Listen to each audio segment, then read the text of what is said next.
ní mo ṣe o wọ́n ní wọ́n ṣàgbàdúrà every Sunday tá a bá ti parí service bóyá tálàgbà ọ̀bá sí ilé wọ́n á tún pe fóònù mi wọ́n ní madam aṣíkàdúpẹ́ mọ́ o ẹ kú iṣẹ́ olúwa dúró tì í o wọ́n á gbàdúrà so I really miss him I really miss him olúwa bójú ó wá wà pẹ̀lú gbogbo àwọn tó fi sílẹ̀ iṣẹ́ náà tí wọ́n fi sílẹ̀ kọ́ náà má bẹ̀rẹ̀ díbàjẹ́.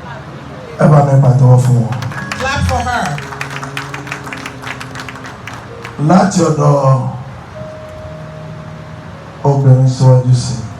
From women moving forward. Jide, we are waiting for you.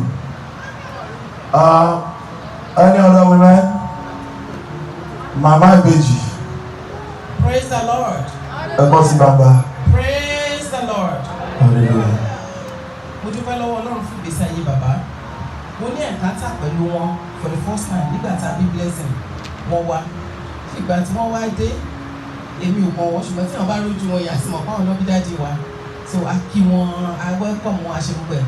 So tábà tí wọ́n fẹ́ dáná dájú àyà, abẹ́rẹ́ pé mi ò mọ yán rò ní. Ẹ̀rọ pé mi ló lè dáná ni. Kò sí nǹkan tí mi lè ṣe. Ṣé ká tọ́jú ọmọ ni? Ṣé kinní kan ni? So wọ́n jẹ́ bàbá tó da tó kóyàn mọ́ra tí wọ́n máa ń ṣe àwàdà. There wasn't a dull moment with daddy at all. Then gẹ́gẹ́ bí àwọn ọmọ mi wá ṣe sọ ní Sunday tá a bá ti ṣe ìsìn tán dáàdì máa pè yín wọ́n á bọ̀ yín lọ́wọ́ wá kí tó bá kí ẹnìkan lọ́wọ́ wọ́n rí ẹlòmíì lọ́kàn wọ́n máa signify sí pé àwọn rí yín o wọ́n máa ń gbàdúrà wọ́n ní ìfẹ́ nítorí ìdí èyí kọ́ lọ́run kó bá wa tí wọ́n sáfẹ́fẹ́ rere. Àdúrà fún Jésù. Clap for Jesus. Mo pé màá pe ọkùnrin méjì báyìí. I will call two men. Bàbá wa Ikú Ìmọ̀lá. Our father, Daddy Ikú Ìmọ̀lá. Láti Májẹ̀mú CCC. From Májẹ̀mú Parish of Celestial Church of Christ. Májẹ̀mú ni mo mọ̀ wọ́n mọ́. I knew Ẹ fún ọ ní Májẹ̀mú. Òrùn yìí kí ọ̀la títí láìpẹ́ ó gbé wọn dìde. Bá wọn lára wọn yóò jíde nínú ara ẹ̀mí. Ayọ̀ ayọ̀ lórí wọn. Ayọ̀ lórí wọn. Àwọn gbọ́.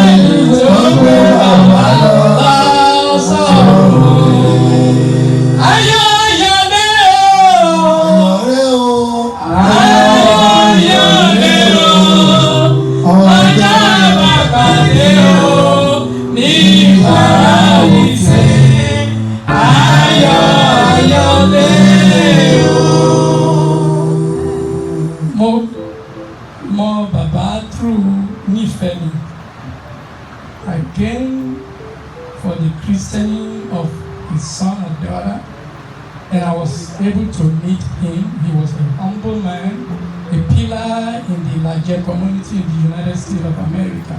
But you could hardly tell that he has that authority. He was humble, and we connected because the larger people were from one mother, one tree. If you see one larger man, you see all of us all. So thank God that he is an exemplary man. He lived a good life. For the time I know him, he was a secretary. And a God, I know that is with God and is watching and seeing what we are doing at this time. May his soul rest in perfect peace. Amen. Pàtẹ́wọ́ fún Jésù. Clap for Jesus.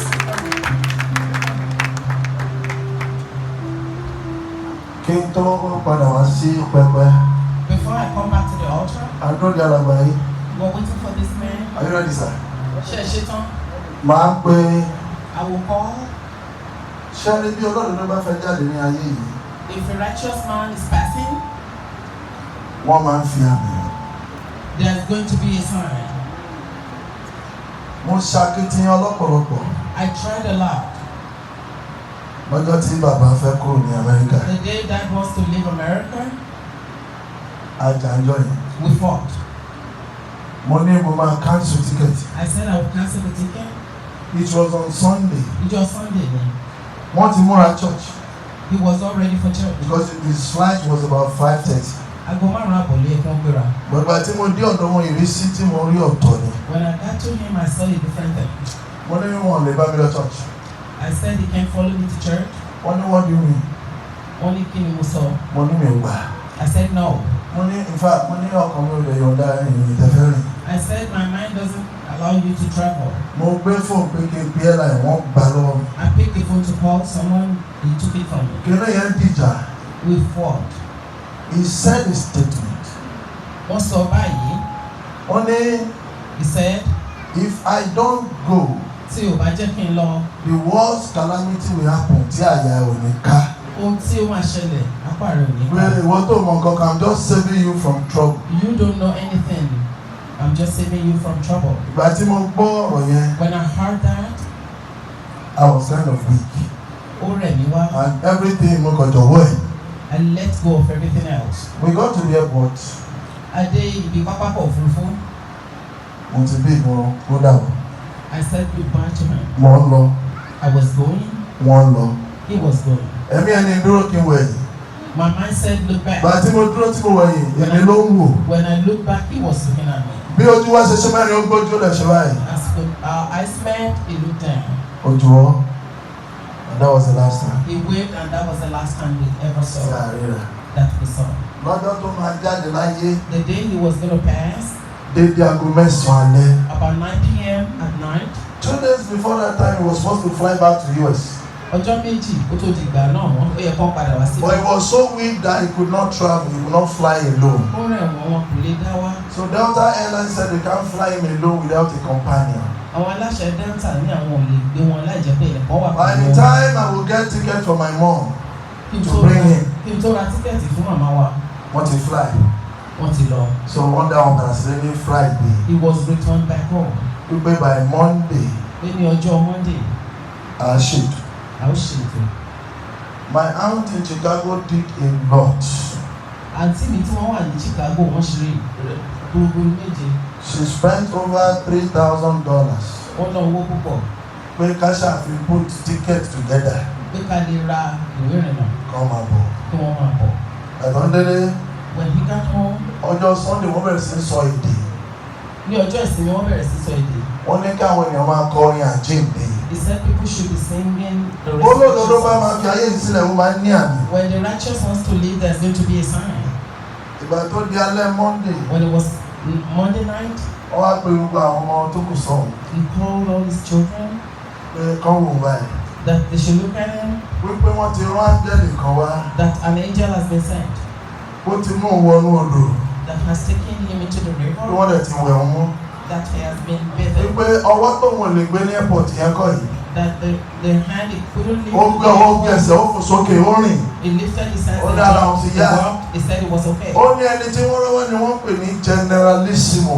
He said the name of the angel is Generalissimo that Pé was olórí sent, ogun ni. that was sent to Pé bring him. àmùrè tó gbé kọ́ wọ́n kọ Generalissimo wọ́n kọ sí lára ẹ̀. That on his mind they wrote Generalissimo. That was the angel. Wọ́n náà fẹ́ jẹun.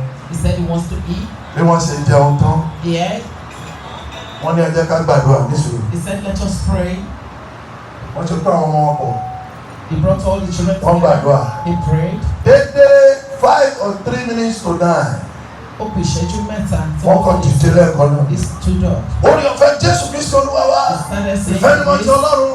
He Bọ́ọ̀tì started àwọn ọmọ rẹ̀ saying wọ́n grace. gbàdúrà wọn sóre. He said Wọ́n ní grace ẹ̀hẹ́n. and prayed for everyone. Ẹ jáde àwọn fẹ́ sùn. He said he wants to sleep. Wọ́n dẹ̀ láì dá. And he laid Bí down. wọ́n ṣe fi yàrá yẹn sílẹ̀. As they left the room, Dé bá ṣèjì dé bá lọ. like a room, Wọ́n rí and pé bọ́ọ̀bù tó wà yàrá yẹn kàn ṣẹ́jú bì. the bulb was blinking. Wọ́n wá padà pé akérò ṣe bọ́ọ̀bù before they Somebody see came and said, what's he has going on? gone. He has gone. That was how That was how he slept. our father slept in the Lord. Kò jù bẹ́ẹ̀ lọ. It wasn't much more than that. Olódodo máa ń kún fi àmì ṣe. A righteous man lives and leaves a sign. mo lè má tó ráyè sọ̀rọ̀ púpọ̀. I may not have time to talk a lot. Lóru yìí, Overnight, mo rí àmì. I saw a sign. Àti ọjọ́ ìsinmi wá From Sunday, láti wà nínú àwọn àwẹ̀ kan. we have been in fasting. Ọ̀kan wọ àwọn ènìyàn tó rẹ̀. Ibẹ̀ yìí tẹ́ mú mi. We saw people that drank water. Bóòlù yẹn ṣe mú tó èmi báyìí ní ìjẹ́ fún mi kẹnu. I didn't drink anything. Èyí ti jókòó báyìí mi náà mo sì dúró yìí. You sat there and I'm standing. Amen somebody. Amen. Láti Sunday From Sunday títí wá di àárọ̀ yìí. till this morning, Mi ò rí ìran kankan nípa wọn. I didn't see anything about him. Mi ò rí àmì kankan. I didn't see any sign. Ṣùgbọ́n lóru mọ́jú yìí But overnight, níbi tí mo sùn sí. where I was sleeping, Mo wà nínú àná. I was in a trance. Wọ́n á rí pé mo wà ní Nàìjíríà. I saw that I was in Nigeria. Mo wà lórí kẹ̀kẹ́. I was on a bicycle. Kẹ̀kẹ́ yẹn wá jẹ́ àárín ọjà. The bicycle was being rode in the middle of the market. Ilẹ̀ yẹn wà very swampy. Ó dẹ̀ lọ òkè báyìí. Ó jẹ́ ilẹ̀ ìrà. And Mo it wá was kẹ̀kẹ́ hilly. yẹn pẹ̀lú agbára. And I was climbing that hilly with, Ó ti rẹ̀ mí. I was tired. Mo ṣe àfọgbọ́n wa kẹ̀kẹ́ yẹn. And I was just Pé kí riding iṣẹ́ the àpò òkè yẹn pẹ̀lú bicycle ipá. so that I can climb the mountain. Láìpẹ́ sí kẹ̀kẹ́ yìí padà ó di mọ́tò. Suddenly it turned to a car. Ó wá dàbí dánfó It was like a combi bus tí wọ́n fi ń kó èrò. that they used to pick people. Ṣùgbọ́n nínú ọkọ̀ yẹn àwọn èèyàn kan bọ́lẹ̀. But in that combi bus, some people are Àwọn tó not wà there. nínú ọkọ̀ yẹn ò wá pọ̀ mọ́. So many people are not in there. Láìpẹ́ sí ọkọ̀ yẹn wọ́n dẹ̀ gbé kúrò Nàìjíríà mọ́ rí pé a tún wà ní area capital heights. Suddenly the car was brought here, the scenery changed. Ibi ilé epo wá wà. By Ibi Wawa tó ti olùsọ gas ní òtẹ́lẹ̀. station. Ibẹ̀ ni a wá wà. That was where we are. Mo wà ní mọ́tò yẹn. I was in the Mọ́tò yẹn ò wá rìn. The bus didn't walk. It didn't Mọ́tò tí wá walk. pọ̀ ní ẹ̀yìn mi. There was so much car. Traffic around yẹn us. ti ń pọ̀. The traffic was building up. Mo wá bọ́lẹ̀ pé kí n wo ẹ́ńjìn I mọ́tò. got down to see the engine. Fóònù mi kàn rí mi. My phone rang. Nínú àlá yẹn, In that trance, dáàdì mi ló pè. that called. Ó ní He said, nífẹ̀ẹ́ sí. Nifesti. That was the name. Ẹni That bá was pè mí ní nífẹ̀ẹ́ mi. Wàá mọ̀ pé 1990 something ló mọ̀ mí. That was the name, his pet name for our Father in the Lord. Ṣùgbọ́n àwọn tó mọ̀ mí in the For 70s. those that knows me from, Wọ́n á pè mí ní Nífẹ̀ẹ́sí. they will call me Nifesti. Olúwa nífẹ̀ẹ́ sí mi. Oluwa. So nífẹ̀ẹ́ sí yẹn ló pè. So he called that name Nífẹ̀ẹ́ sí Nifesti. lẹ́yìn ibẹ̀ o. Mo gbé ta ló pè? I said, Kò gbé orúkọ jáde. Did this show any? But I knew mo ní ta ni ẹ dádì. I said, Ó ní òun ni. He said, yes. Ó ní pẹ̀lẹ́. He said, Gbogbo wàhálà ẹ lòun rí o. I saw all your troubles. Gbogbo àwọn tó kúrò nínú ọkọ̀ yẹn òun rí wọn o. I saw all those people alighting from Wípé kí n má wọrí. Don't worry. Pé ọkọ̀ yẹn máa sáré. The bus Fóun ti lọ clear ọ̀nà. have cleared the road. Pé ọkọ̀ yẹn máa sáré. The bus will move. Pé gbogbo làálàá tí mo ń ṣe All yẹn the troubles you're going òun rí gbogbo ẹ̀. every effort you're Mo ní mo ló making. wà.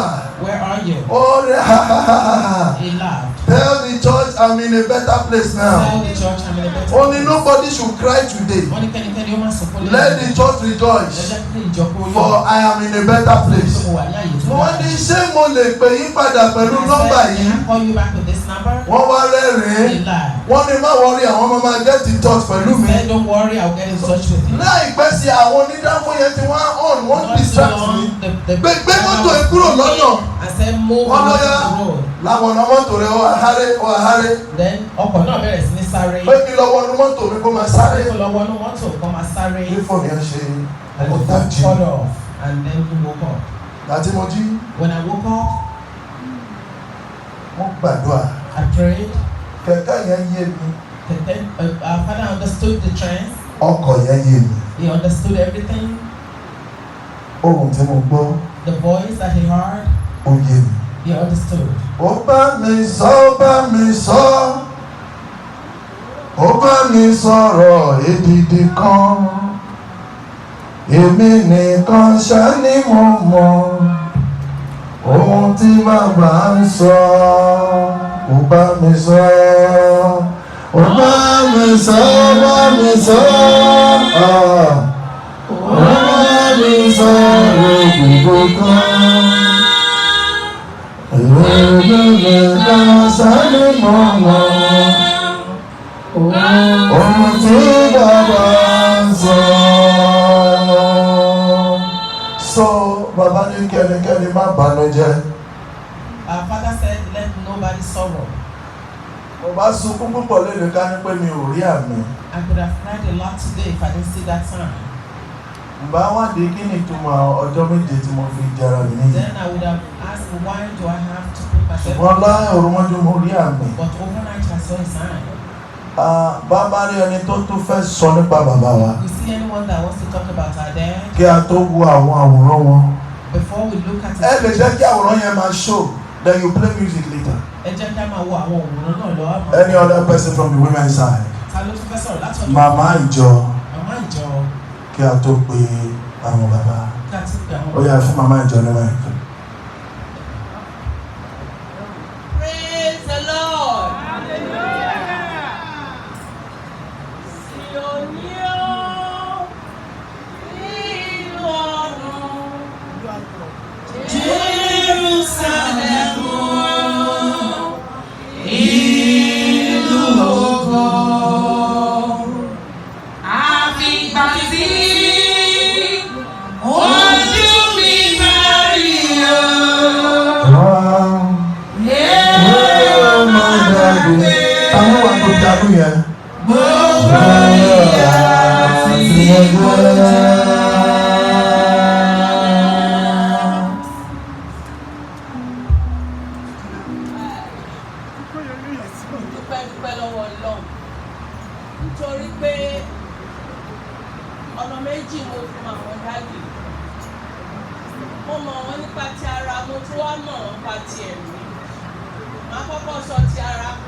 Ojoojúmọ́ là ń sọ̀rọ̀ lórí fóònù.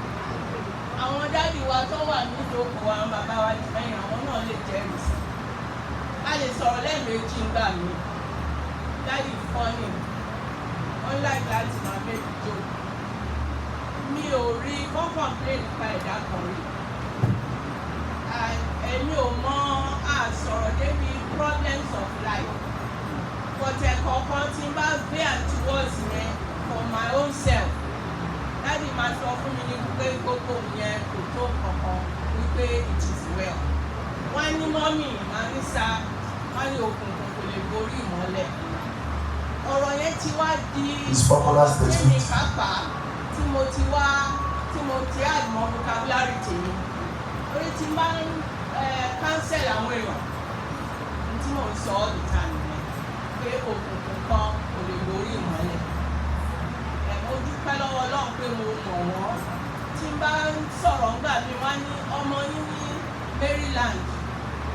It's a great honour for me tí mo ń dúpẹ́ lọ́wọ́ Ọlọ́run ẹlẹ́dàá mi tí wọ́n fi lè pe alàgbà mi ní ọmọ mi.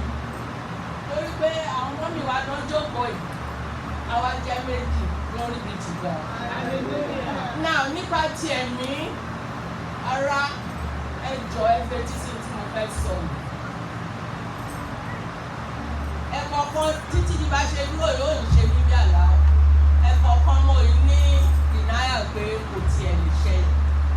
Torí ó sudden, ó fast, ó kàn dàbí òjijì. Ṣùgbọ́n lẹ́yìn tí Olúwa pè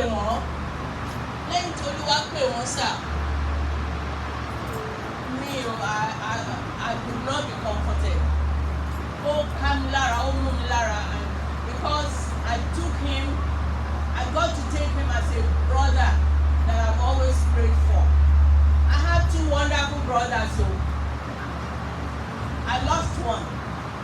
It's very painful.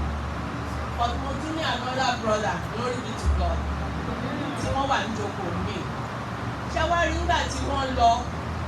Tí n bá fẹ́ sùn mi kì í lè sùn.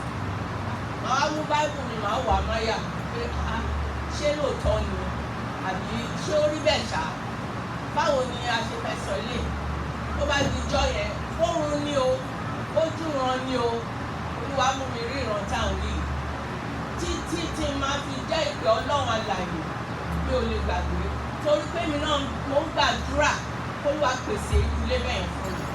Òótọ́ ni ọ̀rọ̀ tí Jésù sọ ó ní òun lọ ṣùgbọ́n òun lọ pèsè àyè náà sílẹ̀ pé nílé bàbá mi ọ̀pọ̀lọpọ̀ ibùgbé ló wà bí ò bá rí bẹ́ẹ̀ bàbá ti sọ fún mi. A mú mi lọ nínú ìran mo wá rí mo bára mi nìkan mo wá rí ilé náà ilé ìtóbi ó dàbí cathedral àwọn Catholics tó ní beautiful spires. 1 minute. Ilé yẹn dáa púpọ̀ púpọ̀ jọ fún mi ṣẹ́jú méjì. Ilé yẹn dáa gidi gan ni. Mo wá dúró lọ́ọ̀kan mọ̀ ń wò ó. Mo ní ta ló ní ilé tó dáa fún gbogbo eléyìí? Bí mo ṣe sọ yẹn, níṣe ló dàbí pé gbogbo edges ilé yẹn ó wá funfun wá. Whiteness yẹn kò dàbí aṣọ táwọn ó funfun jùlọ many times tó bẹ́ẹ̀ lè máa blind èèyàn. Ó wá mú ẹwà ilé yẹn kó túbọ̀ dá sí i. Mo ní ilé yìí máa dá o bẹ́ẹ̀ ni nǹkan. Wọ́n ní wọ́n wá kọ́rú eléyìí fún. Iná yìí wá tàn ìmọ́lẹ̀ yìí tàn láti ibi ẹ̀yìn ibi tí mo dúró sí. Ó tún tàn sí ilé yẹn. Ó wá shine wá. The glory was just too much for me to handle. Mo wá ní ilé báyìí I would like to have one. Wípé ta ló ní? Mo wá rí wọn. Mo rí wọn lọ́ọ̀kan. Wọ́n gbé bíbélì wọn gbé dání báyìí. Wọ́n dẹ̀ ń gbé ẹsẹ̀ láti wọnú ilé yẹn. Bẹ́ẹ̀ ni mo tají. Mo dẹ̀ pé alàgbà mi sọ fún ọmọ ní onídàájú lọ sí ibi tó dáa. Onídàájú lọ sí ilé ògo. Mo ló dẹ̀ wùn mí kémi náà wà bẹ́ẹ̀. Gbogbo wa láde bẹ́ẹ̀ lórúkọ Ta ló wà ní keyboard? Olúwa gbogbo àdúrà wa. Àwọn mímọ́ ni ó gbọ́ ẹ̀rí rẹ jẹ́. Àwọn mímọ́ ni ó gbọ́ ẹ̀rí rẹ jẹ́. Bí wọ́n bá jẹ́ ẹni mímọ́, àwọn mímọ́ ni ó gbọ́ ẹ̀rí rẹ jẹ́. A pè màmá wa. We call our mother. Màmá mi. My mother. This is my mother-in-law. My mother-in-law. She has 1 or 2 things to say. She has only nǹkan láti sọ nípa bàbá wa. Hallelujah. Hallelujah. Èmi ló yẹ kí kọ́kọ́ jáde. Ẹ̀kọ́ kan ń sun ẹkún bẹ̀rẹ̀ lábẹ́. Ó ti mọ bàbá yìí láti Nàìjíríà. Wọ́n ti ń pè mí. Àwọn wà ní Amẹ́ríkà ni. Àwọn náà jẹ́ kí n kọ́kọ́ mọ̀ pé ọmọ àwọn ló fẹ́ ọmọ mi. Láti ìgbà tí mo ti wá mọ̀ wọ́n, mi ò wá rí pé bóyá ọ̀sẹ̀ kan lọ tí dájú òní pè mí lórí fóònù. Àlàáfíà làwọn ọmọ yẹn wà o. Àwọn tí ẹ lọ sọ́dọ̀ wọn lónìí. Àwọn tí ẹ lọ sí lọ́la. Wọ́n ti ẹ lọ ṣe iṣẹ́ olúwa nìkan. Wọ́n ti ẹ lọ ṣe iṣẹ́ kásá máa fàdúrà ràn wọ́n lọ́wọ́. Kò sí nǹkan kan. Báwọn ṣe ń wọ inú àwọn gbogbo gbàṣá. Wọ́n máa ń pè mí, wọ́n máa ń bá mi sọ̀rọ̀. Àwọn tí wọ́n ti mọ̀ lé, wọ́n máa ń béèrè gbogbo wọn. Títí tí Ọlọ́run ti wá mú èmi náà wá sí ìbàdàn. Gbogbo ìgbà tí mo ti wá mọ̀ tí mo ti débi náà mi ò regret pé mo mọ̀ wọ́n. Yorùbá ní àna burúkú ọmọ burúkú ṣe é fẹ́, àna burúkú ṣe ò ṣe é ní. Òun ló ń dùn mí nínú ọ̀rọ̀ bàbá yẹn jẹ́ bàbá tó dáa. Nígbà tí mo ti mọ̀ náà tó bá wá náà àti tó jẹ́ àwọn ọmọ mi tí wọ́n wá síbí tó bá ra nǹkan fún gbogbo àwọn ọmọ ẹ̀ tó tún máa ra àwọn ọmọ mi tó jọ ọkùnrin láti rà wá fún wọn. Wọ́n máa bá mi sọ̀rọ̀ lóríṣiríṣi. Wọ́n máa wà fúnfun ní. Wọ́n máa bẹ́ẹ̀ lókè ẹ̀kọ́ kan ló wá ń ṣe níbi. Wọ́n á ní kí n gbélé yìí o. Wọ́n á ní kí n gbélé yìí. Má bàa wọn mú títí o. Má bàa wọn délé yìí o. Eléyìí ti fa ọkọ̀ bá ju ọmọ yẹn bí àbá tó dáa. Àdúrà mi sí Ọlọ́run ni pé Ọlọ́run bá mi tẹ́ wọn sáfẹ́fẹ́ rẹ̀. Gbogbo nǹkan tí àwọn ọmọ wọn ń nawọ́ sí dáadáa tí ò tí ì lè wọn lọ́wọ́ lẹ́yìn ikú wọn ìbọ́lọ̀ bá mi fi lé wọn lọ́wọ́. Gbogbo wa ni mo lẹ̀ sí sínú àdúrà. Ọlọ́run wá mú ìjọ yìí kó fi ìjọ ìlọ́kàn balẹ̀. Kó fi àyè gba ìjọ yìí. Ọlọ́run fi àyè gba ìjọ yìí. Bí Ọlọ́run náà ṣe ń gbé pé àpẹẹrẹ téèyàn rí lójú oorun náà, Ọlọ́run jẹ́ kó wá sí ìmúṣẹ. Ọlọ́run fàyè gbàjọ yìí. Ọlọ́run bá ṣàánú àwọn ọmọ wọn. Ọlọ́run má ṣe ní àkúfà láàrin gbogbo. Ìyàwó ní tó jáde kó báyìí. ọmọ àgbà ti lọ́wọ́. Àmín Jésù Kristi. Ibi tí bàbá ò lè sin àwọn ọmọ wọn dé, Ọlọ́run jẹ́ kán rí òun tó wà láti Àmín àti Jésù ìsìnkú Kristi. ìwọlé bẹ̀. Ọlọ́run wá jẹ́ káàtó ọ̀tọ̀ tiwa náà dà. Àmín. Jésù Olúwa wa. Hallelujah. Hallelujah. Bàbá jẹ́ dókítà alájà. Daddy was Alaja's doctor. Dókítà wọn nìyẹn. He Tí was alájà bá sọ pé ẹsẹ̀ rò ó, bàbá máa prescribe ewé tó máa lò. Alaja was in pain. Daddy would say something. Pẹ̀lú ọ̀nà garlic àti parsley àti turmeric. Go buy Tó bá some. ti ń bọ̀ wọ́n á kó turmeric wá fún alájà. He will bring so many things for her. Ó pẹ̀lú ẹkún tí màmá yẹn sun pé ta ló máa kó turmeric wá báyìí. One of the reasons she was Ṣùgbọ́n màá máa bá yín ra turmeric. Ẹ pàtó wọn fún Jésù. clap for Jesus.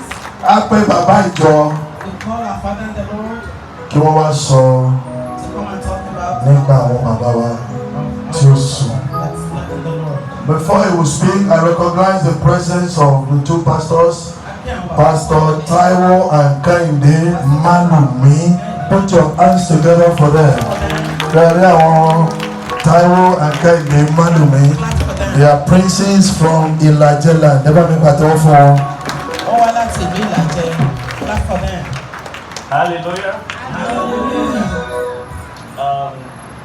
Before I begin, I would like to let you know that my grandmother and daddy's mother were sisters. Were very close. My grandmother and daddy's mother were sisters. I didn't know until my aunt told me. Daddy, when an honest man leaves this world, they always leave a vacuum. Daddy left a vacuum which no one can fill. He was an honest man, a hard-working man. As a matter of fact, I would say he was perfect.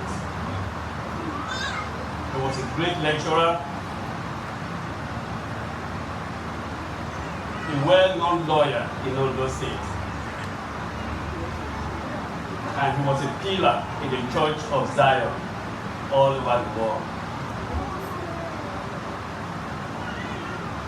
In Uganda, Reverend Elisha Lene relies on Baba very much because of his intelligence. Baba has helped so many Ilaje youth to gain admission into higher institutions. He will never be forgotten. And I know Lord Almighty will reward him and his children. Baba was a pillar in the Elijah Association of USA. He was the National Secretary. We love him. We cherish his ideas. Whenever we're going astray, Baba will pull us back to where we should be. Before he left for Nigeria, he said when he comes back, he's coming to Maryland to put things in order because we're having some issues here. We never knew we won't see him again. We all miss him. May his soul rest in perfect peace. Amen. Clap for him. One of Baba's daughter is here. I don't know what Baba wà níbí. She will speak Wọ́n máa sọ̀rọ̀. before ìyá ìwé. Kí ìyá ìwé tó sọ. Then a lọ sí òkè lọ́dọ̀ àwọn bàbá wa. Then we go to our father. That is Ọláwùmí, Ẹni náà ni ọmọ wa Ọláwùmí, the daughter of Baba Lene. ọmọ bàbá wa nílẹ̀. That's the daughter of the founder of Zion. Àwọn ni ọmọ She bàbá has wa one tó or two dá things to say ìjọ Zion. concerning Baba. Come forward. Wọ́n ní tó fẹ́ sọ nípa bàbá wa. Thank you. Ẹ̀yin Olúwa lógo. Ògo I want to thank God for the privilege given to me. I really appreciate this. Mi ò mọ̀ bí mo ṣe fẹ́ bẹ̀rẹ̀. ìgbà tí mo kéré ni mo mọ bàbá Alakoso lọ́ọ̀yà Akintimehin dáadáa tí wọ́n bá wá sí ààfin láti wá kí bàbá lẹ́nu. The way Baba talks to him, the way he relates to him is quite different. Nítorí pé wọ́n jẹ́ èèyàn kan tó is an uncommon man. He has a special heart. He's so loving. Wọ́n jẹ́ èèyàn kan tó kó àwọn èèyàn mọ́ra. And wọn kì í jókòó sí ibi ìbàjẹ́. Wọ́n jẹ́ olóòtítọ́ ènìyàn. I'm telling you this because nígbà tí mo kéré ni mo mọ̀ wọ́n. But something happened after he died. Ni mo ṣe wá gbọ́ ọ̀rọ̀ tí mo fẹ́ sọ yìí. Ẹ̀gbọ́n mi nílé ó sọ fún mi pé kíní kan dẹ̀ ṣẹlẹ̀ o pé ìgbà tí bàbá Alakoso lọ́ọ̀yà Akintimehin wá sílé tí wọ́n fẹ́ wá sin màmá wọn. Wọ́n gbọ́ pé ọmọ bàbá Léne kan wà ní Amẹ́ríkà pé àwọn òde mọ̀. So wọ́n wá try àti gbìyànjú pé nọ́mbà ẹ̀dà pé tí n bá dé Amẹ́ríkà inú òun ni ẹni àkọ́kọ́ tí mo máa kọ́kọ́ pè. It's quite unfortunate that we couldn't see. Lóòótọ́ mi ò mọ̀ wọ́n nígbà tí mo dàgbà dáadáa. Àwọn ẹ̀gbọ́n mi wà tí ó pọ̀ wọ́n dáadáa. Ìkan lára àwọn ẹ̀gbọ́n mi lọ sí Health-Tech ní Àkúrẹ́. I called her and I said, Aunty, kí lẹ mọ̀, kí lẹ lè sọ fún mi nípa lọ́ọ̀yà Akintimehin? Ó ní pé dáàdì, nígbà tí àwọn wà ní Health-Tech, ni wọ́n kó àwọn mọ́ra pé gbogbo ọmọ Ìlàjẹ tó wà níbẹ̀, pé kì í fi tí ebi kì í pa wọ́n. Ó ní wọn ò ní púpọ̀ o, bí ṣùgbọ́n kékeré tí wọ́n bá ní pé tí wọ́n bá lọ ra ẹja 10 pé wọ́n máa dà sí 2. Wọ́n kó apá kan fún àwọn. Wọ́n ní èèyàn gidi ni wọ́n. And before I leave this place, I think it was a couple of months ago, mi mọ̀ bóyá alàgbà nífẹ̀ẹ́ mi tán bá rántí. I dreamt. Mi ronú nípa lọ́ọ̀yà Akintimehin. I was wondering why I saw the dream. I dreamt and I saw him. Mo rí pé auditorium yìí ni. It's not the other one. Mo rí pé àwọn akọrin wọ́n kọrin. And I came in, that mo dé, mo wá ṣá lọ sí ẹ̀gbẹ́ kọ́nà kí n jókòó. And I saw him in the right hand. I saw him sitting this way. Ó wọ aṣọ ìlékè. Aṣọ yẹn ni ó tóbi wá jẹ́ kí wọ́n dàbí ẹni ńlá. So I was just testifying about what mommy Ìyájọ rí. I know this man is in the right place. Mo fẹ́ sọ fún àwọn ènìyàn ìjọ wípé we should not mourn. Wọ́n sùn ni wọn ò kú. Nítorí pé a jẹ́ onígbàgbọ́ we have hope. Àmọ́ wá gbàdúrà pé ayé tí ó dàbí pé wọn ò sí mọ́. Gbogbo àwọn olólùfẹ́ wọn. The vacuum that is there in their hearts, I pray that the Lord Himself will replace that vacuum. In Jesus' mighty name. Thank you. Put your hands together for her. Before I call on Mama Chicago. Ìyá ìwé.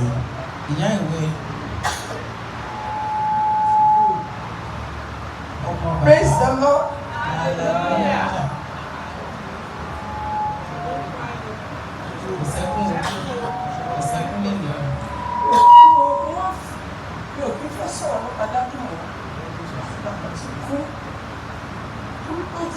Tí ó máa dàbí pé wọ́n lára kò kí ń rí òrojú rẹ̀ bí a torí pé kó tó di pé wọ́n lọ sí Nàìjíríà àwọn pẹ̀lú wọn. Àwọn ọ̀dọ́ sọ fún wọn kí àwọn òkú lágbára lọ pípẹ́ tí mo ṣe gba additional masters in Ìbàdàn wọ́n bá mi sọ̀rọ̀ àwọn ẹ̀ka oríṣi. Àwọn ọ̀dọ́ sọ fún mi wọn tí ọmọ bá mi sọ̀rọ̀ látẹ̀yìn lọ wọn tí sọ̀rọ̀ ẹ̀fọn mi ló jẹ́ àwọn òkú very powerful. Even gbogbo ìlàkọjá tí ìjọ là kọjá tí ẹ̀gbọ́n bá mi sọ̀rọ̀ àwọn ọ̀rọ̀ tó máa bá mi sọ máa encourage mi lọ. Kì í ṣe pé àwọn tó máa sọ máa pọ̀ ṣùgbọ́n ẹ̀yin ó lè jẹ́ ọkọ̀ àbí méjì tó máa jẹ́ ọ̀rọ̀ tó wà pàáfù tó ní ìtumọ̀ tó yẹ pé tí bá padà jókòó tí bá rí mi olóòrò tó sọ fún mi ọ̀rọ̀ tí lẹ́nu rẹ̀ sọ̀rọ̀ yìí ní ìtumọ̀. Wọ́n máa ń sọ bí wọ́n máa ṣe sọ lẹ́ẹ̀kan pé òkùnkùn ò lè borí ìmọ́lẹ̀ kí n tẹ̀síwájú nínú iṣẹ́ Olúwa kí má bẹ̀rù o kí má rọra ní jẹ́ pé mo kéré àbí kíní kan o wípé Ọlọ́run tó gbé mi sí ipò tó gbé mi sí ó ní nǹkan tó rí ó ní gba àwọn èèyàn lẹ̀ kó tó gbé mi sí ipò wípé kí n má tẹ̀lé káyà mi jẹ́ rárá kí n má wọ̀ wọ́n kí àwọn èèyàn sọ àbí tó ń ṣe àbí tó ń wù níwà sí kí n tẹ̀síwájú nínú iṣẹ́ Olúwa. So láti gbà sí dáàdì ti kú tẹ bá notice bí ìtura fẹ́ sọ̀rọ̀ nípa ọ̀rọ̀ dáàdì because the more ti bá ń sọ ó wọ́n dé kí n dig deep kí n máa ronú sí gbogbo àwọn kan tó ti ṣe. Dáàdì ó ṣe a lot nínú ìgbéyàwó mi tíbẹ̀ tí dáàdì bẹ́sẹ̀ dábà ní argument dábà jẹ́ àgbà tí kò bá ṣẹlẹ̀ tí inú bí mi gan mi ilẹ̀ lè sọ fún ìyàwó kan níta inú bí mi gan tí bá ti pè dáàdì tí mo ti sọ fún dáàdì ọ̀rọ̀ tí dáàdì máa sọ ọ̀rọ̀ tí wọ́n rò pé dáàdì máa ṣe bá máa ṣe àwọn ọ̀rọ̀ tí dáàdì máa sọ ọ̀rọ̀ kékeré báyìí ni ó lè máa yanjú ọ̀rọ̀ yẹn inú lè bí mi ọ̀rọ̀ yẹn lè má tẹ̀mí lọ́rùn rẹ̀ bọ̀ tí bá padà lọ jókòó tí bá ronú ọ̀rọ̀ tó sọ máa ọ̀rọ̀ tí dáàdì lè sọ yìí ọ̀rọ̀ yẹn fọ́ ni màá fi wá rẹ́rìn máa gbàgbé lórí ọkọ̀ tó ṣẹlẹ̀ mo dúpẹ́ fọ́lọ́run wípé mo mọ̀ wọ́n mo dúpẹ́ fọ́lọ́run wípé àwọn ọmọ tó fi sílẹ̀ náà mo dúpẹ́ pé wọ́n rìn ní ọ̀nà tí wọ́n rìn dáàdì jẹ́ olóòótọ́ ènìyàn in fact mo respect wọn gan wọn ò ń ṣe èèyàn tó ní pé wọ́n á bẹ ìjókòó ṣàbòsí àbí wọ́n á ṣojú ayé fún ẹ tí bá ṣe nǹkan tí ò dáa wọ́n máa sọ fún mi straight up pé nǹkan tí mo ṣe kò dáa ẹ̀sìn mọ́ rèé bẹ́ẹ̀ yẹn wọn ò ń ṣe èèyàn tó máa wọnú church tó máa rí nǹkan ríra tó máa pretend pé church ọmọ mi ni mo rántí pé tí wọ́n dá àgbàgbà tí wọ́n dá ọ̀dọ̀ balẹ̀ nínú ìsìn nínú chọ́ọ̀tì bíbá ọ máa ṣèdájọ́ yẹn pé wọn ọ̀dẹ̀ ní sọ̀rọ̀ ẹlẹ́yìn mọ́ wọn ń ṣàbòsí wọ́n jẹ́ good example mo dẹ̀ rí ibi tí láti blessing tó ti ní gbogbo politics tí wọ́n ní tó ti ṣe good man of God ṣe pé kọjú ọkọ mi mo rí pé wọ́n rí ọ̀tọ̀ wọn ẹni tó lè tọ́ wọn náà nìyẹn so ìrọ́lẹ̀ wọn tí mo dúpẹ́ fọ́ọ̀rọ̀ gan lórí ayédáni mo dúpẹ́ lórí ìbèrè ìjọ́rìn mo dúpẹ́ lórí ìgbésọ̀kọ̀ ṣe láìpẹ́. Thank you.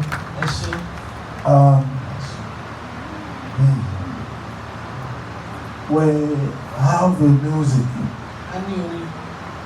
composed by the children and some photograph, but unfortunately it's not too clear. Can we activate this? So I want all of us to have a look.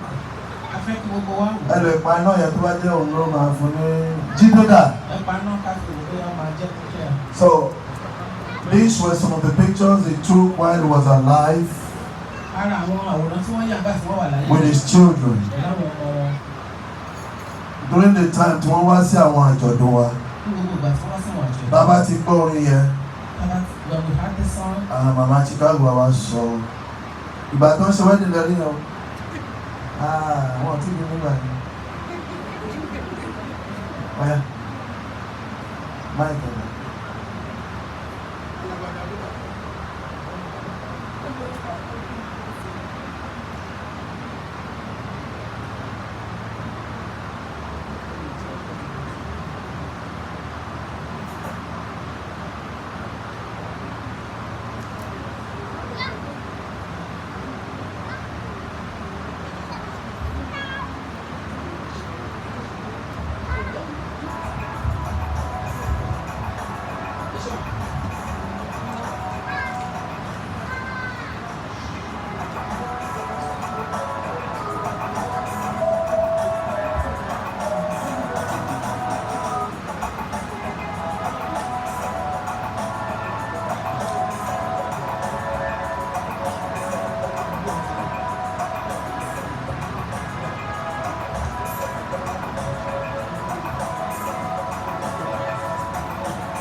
Good morning, Jesus.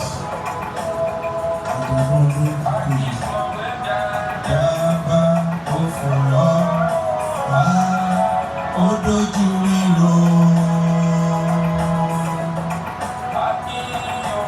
Akíkọ̀wé dáadáa bá ó fọ̀rọ̀ wá ó dojú ríro.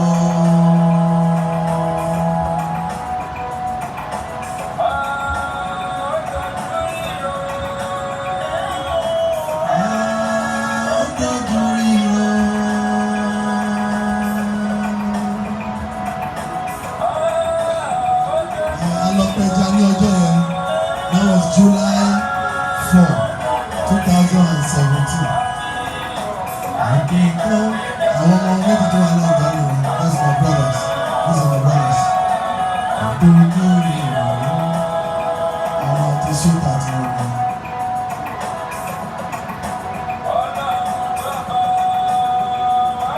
Last one here. Wedding.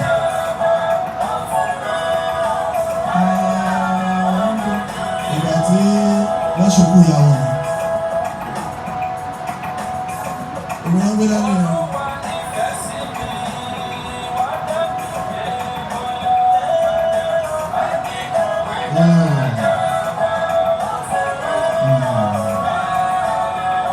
That's the mother. That's Dr. Limay.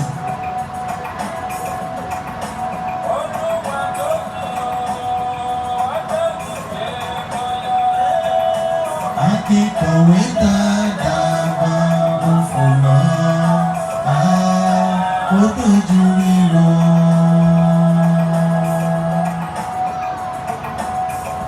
Àṣẹ.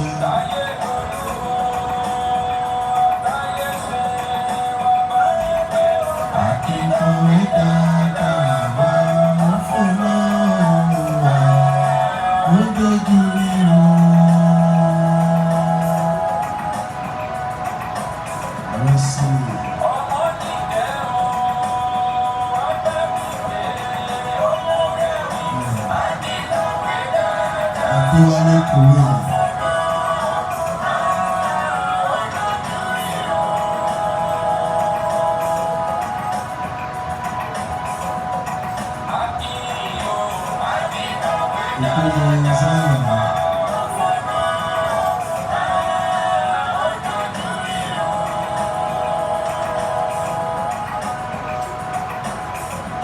It's last Sunday in Nigeria.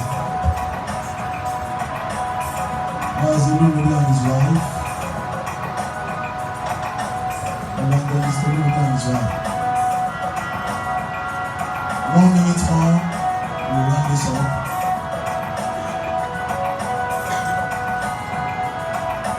And then we'll tell Allah me.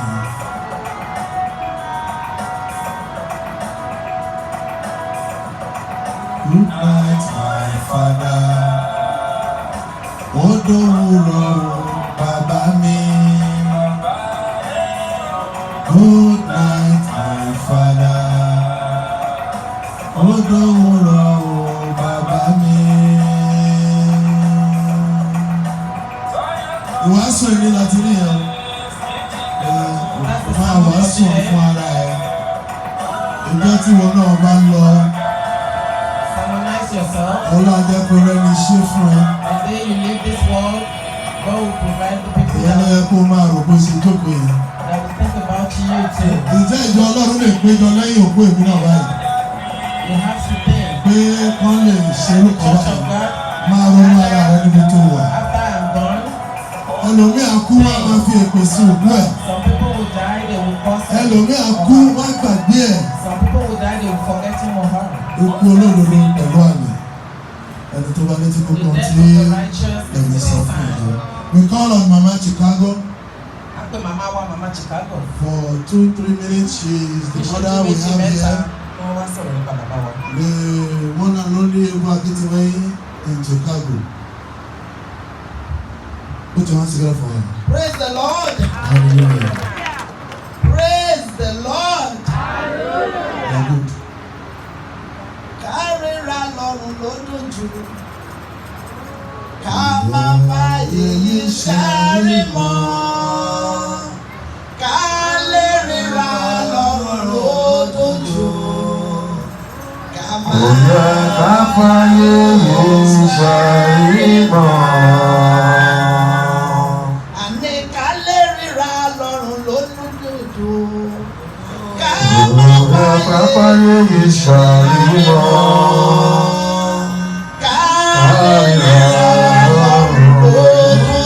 Ọ̀gá akọrin òkè gbàlá máa kọrin ìṣẹ́jú mẹ́ta.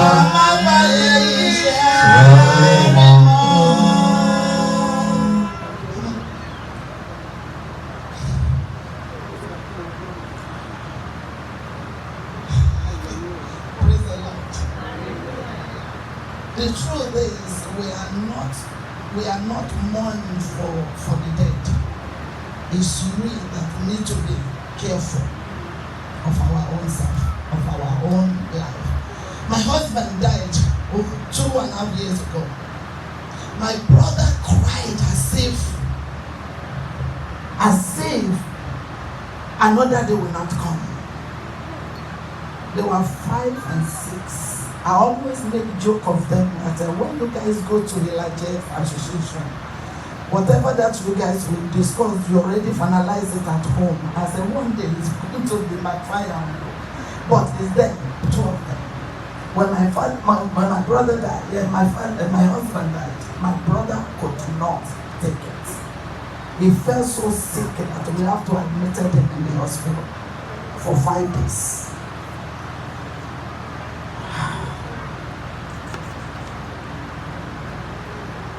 When it comes to my brother, my children doesn't have any other real uncle in America. They call everybody uncle, but they have one real uncle.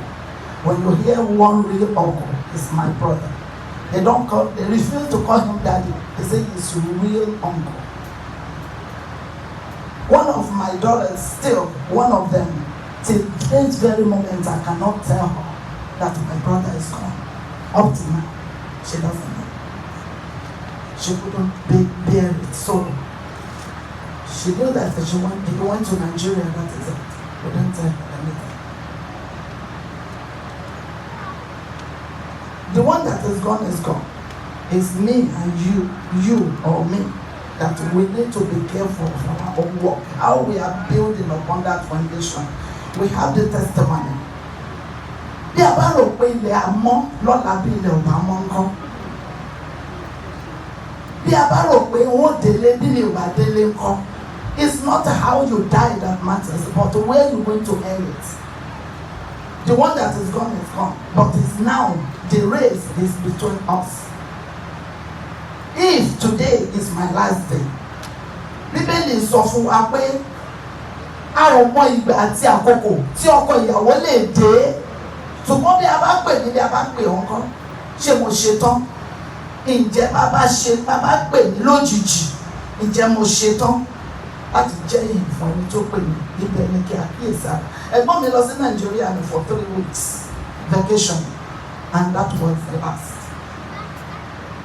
The little that he knew that was the goodbye, he was not coming back. So today is for us to really care for how we build upon that foundation that we call Christ. A lot of people come to church without accepting Christ into their lives yet. You may be a church goer.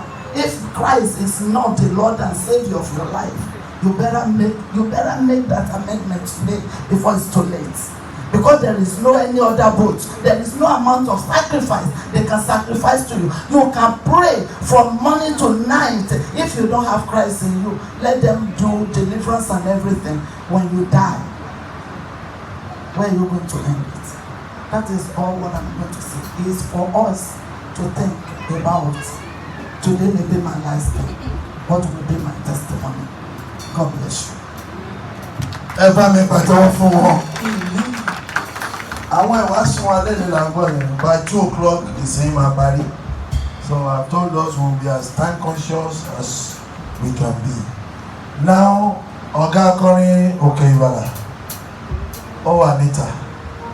After 1 or 2 minutes musical rendition. But while we are waiting for him, Mopada see, okay.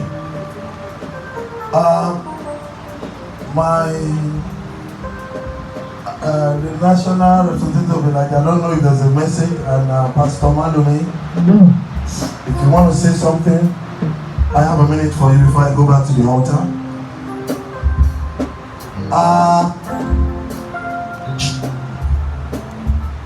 I was surprised to see Malumi today. He may not recognize me, but I know the last time I saw him, it was in Akure during the launching at Tisco building. We were doing a church anniversary at Akure.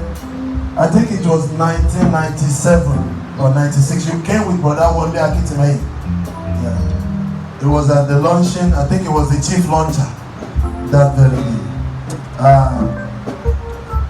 If you want to say 1 or 2 things before I call on. He is a friend to Baba's younger brother in Port Harcourt. Okay. So come forward. Then after him, the Elijah Association, the president and the national president send a message to be read by Alakoso Mola. Praise the Lord. I am indeed very delighted your midst today. I came in from Nigeria to Harcourt, and my brother said to me, something is happening here. Would I like to go with him? I said yes. But I have met our daddy in Akure 1997. I was invited to be the chief launcher in one of his programs. I can't remember which program now. Church anniversary. That was the first and the last time I met him until now. Very, very pleasant gentleman. Humble. Even though he's senior to my friend, Akintimehin, and he's senior to me as well, but the respect he gave me was something else. Humility is the word. I have not come here to mourn per se. As Christians, when we have a departed soul who has gone to be with the Lord, it's because it pleases the Lord that He has recalled him.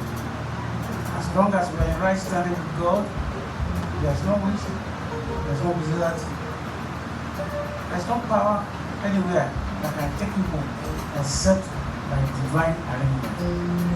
Praise the Lord.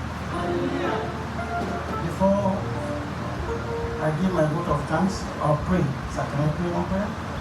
Can I sing this one? When we shall come, we shall walk up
this in the name of Jesus. Amen. Father, we are rejoicing in your presence today. Don't allow things of rejoicing to cease in our lives in the name of Jesus. Amen. Holy One of Israel, if you choose to come today before the sun sets to take us home, please don't leave any of us here behind. Amen. In the name of Jesus. Amen. Let us reign forever with you. Amen. In the name of Jesus. Amen. Father, I pray for each and every one of us, especially the leaders of the church. Please baptize them with fresh anointing. Amen. Walk on them. Amen. Walk in them. Amen. Walk through them. Amen. In the name of Jesus. Amen. We are created to be great. Almighty God, supervise our greatness. Amen. Don't allow powers, evil powers, demonic powers to take us without your knowledge. Amen. In the name of Jesus. Amen. Almighty God, the family left behind. You know, we are the father of the fatherless and we are the husband of the widow. That these are special people. This Lord, take care of them. Amen. Send help to them. Amen. Send help through the four walls of this world. Amen. And send help from the heaven for them. Amen. In the name of Jesus. Amen. In any way we have gone wrong today, be merciful unto us. Amen. And be gracious unto us. Amen. In the name of Jesus. Amen. Wherever we go now, from now on henceforth, please Lord, if there are evils on our way, take us away from evil. Amen. Take evils far away from us. Amen. Let it be well with us. Amen. Help us to be greater than this. Amen. In the name of Jesus. Amen. Release greater anointing and appetite for the things of God upon us. Amen. So that we will serve you to the very end. Amen. Thank you, my Father, my God. Thank you, Jesus. You know, exalted and glorified. For in Jesus' mighty name we have prayed. Amen. Amen. Amen. Jesus. Put your hands together.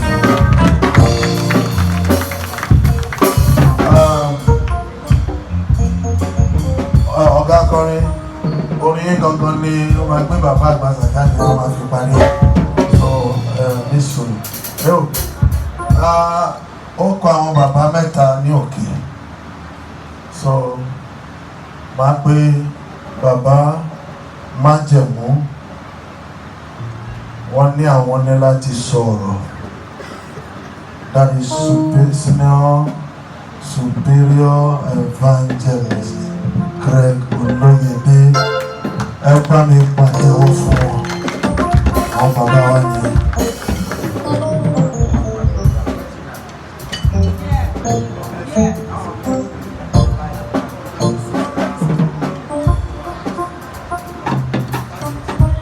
Hallelujah. Hallelujah. Hallelujah. See, in life you come across two people, good and bad. But if you are fortunate to come across the good one, relate to them because the good people don't last long. Sometimes as a pastor, as a shepherd, I question myself, why did the evil ones stay so long and the good one are taken away quickly? The question I cannot answer is only God that knows. I had an encounter with him about 5 years ago, going to 6 years. When Nifemi had his first daughter, the christening was done in Metro. I think I was opportune to do the christening that day. If I may recall, I said that day, she became my goddaughter. And I remember since that day, anytime the dad come, I think he resided in Chicago. Anytime he comes to this part of the world, he will call me. And we talk, and I was wondering to myself, every day, and before he leaves, we come, we talk, we pray together. So I cherish that humility and the way he portrays himself as a God-fearing person. I cherish that in him. And I admire his quality that before he left this sinful world, he put his children, I don't know the rest, but I know Nifemi, he put them in the right path and the ways of God. Many, even when he's coming back to this United States of America, must have said bye-bye to Nigeria. He's not coming to start all over again. But because of the training that you receive, he continues in that line. And there is no function that Nifemi will do that will not see there. They are like so close, so attached, and they continue to nurture him. And I will close with your sons. Many years ago, you released a CD in Nigeria before you travel. I'm not from Nigeria, but I can sing it like this. Oh, mommy. Oh, yeah, Lola, we live Ibi tó máa ń lọ́wọ́ mommy.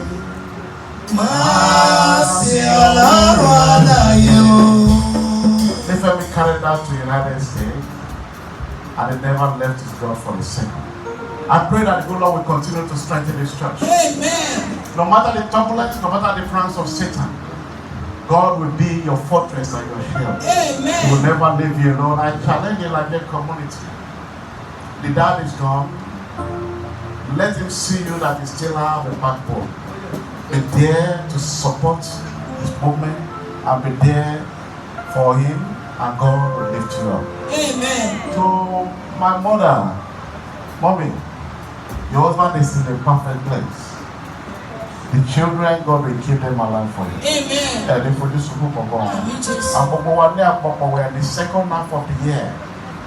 The remaining 6 months before the year runs out, no evil will befall us. We will live on to inherit the fruits of our labor. Amen. God bless you, and God bless the church of the Lord.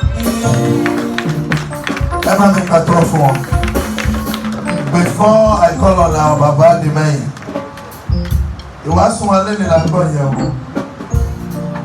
Ronú ara ẹ pé ìgbà tí wọn náà bá lọ kọ́ lè ṣe ètò ju báyìí lọ. Jóòbù sọ wípé àbá wà fún igi nígbà tí a bá kéré rẹ̀ bí a sì tún sọjí, ṣùgbọ́n ènìyàn kú a sì ṣọ̀dànù. And that brought the topic of today. Bí ènìyàn bá kú yóò sì tún yè bí. Job asked that question because he was in so much doubt. But bàbá wa tó kù yìí, ó yẹ àbí òye? Ìrírí jẹ́ kí n mọ̀ pé ẹni bá kú tó bá wà lọ́rùn àpáàdé ọmọ ò lè lálàárí sà. Ẹni tó ń joró ní ọ̀run àpáàdé bọ́ọ̀mù ẹ bá máa wọ kòtò láyé kò nílò rí ẹlẹ́dàá bàbá òun. Ṣé ẹni tó wà nínú iná ní ẹlẹ́dàá ẹ̀ka wá ń gbèjà? Ẹni bá wà ní àlàáfíà la máa ń lálàárí. He told me this morning, only tell the church I am in a better place now. Alàgbàgàgò fẹ́ sọ̀rọ̀ ó fẹ́ kọrin. Àwọn National Association of Elijah come forward. There's a write-up they want to read. So bí alàgbàgàgò bá ti kọrin ìṣẹ́jú kan yìí, then they read it. Then we progress. Who is going to read it? Ṣé bàbá ìjọ ni àbí Oya, come forward. Ọ̀dàgbò over to you. Praise the Lord. Zion choir, please ready. Ọmọ Ọlọ́run ẹ̀sán hallelujah. Orin mẹ́ta ń fẹ́ kọ́ wa. Ẹ̀kọ́ bàbá ó jẹ́ ẹni ẹ̀mí. Wọ́n dẹ̀ fọ́lù ẹ̀. Ní orúkọ ní tèmi, bàbá tó bí dáàdì nù wọn. Níwájú Olúwa. Bàbá wòrò gógán. Ọ̀nà àwọn mọ̀. I'm thank God today. Àti mo tó wá dé Amẹ́ríkà. Mo ń bọ̀, mo máa ń gbórúkọ wọn pẹ̀lú ní orí wọn sójú. Àti mo dé Amẹ́ríkà tí mo rí wọn. Pẹ̀lú mo bẹ̀bẹ̀ fún àwọn kan nígbà tí mo dé ìlú yìí. Òkè Gbàlà ni mo lọ ní Celestia. Alàgbà tó jókòó yìí, bàbá tó jókòó yìí, bàtà àwọ̀ ìlú yìí, Celestia jẹ́ tó gbé àwọn yìí. A lè jẹ́ àwọn akọrin tó jẹ́ pé àgbé and develop Celestia nílùú yìí níbi àgàgbọ́ ọ̀sán bẹ́ẹ̀. Ọdún mo dúpẹ́ lọ́wọ́ náà, orin tí mo fẹ́ kọ ni pé Ọlọ́run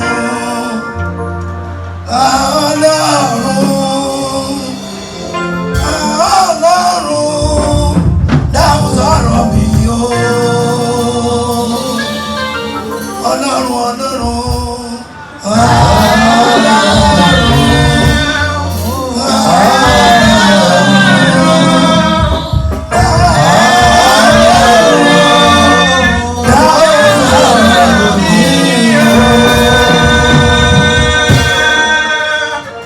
ayé yìí lọ lóbòrè mọ́, ayé yìí lọ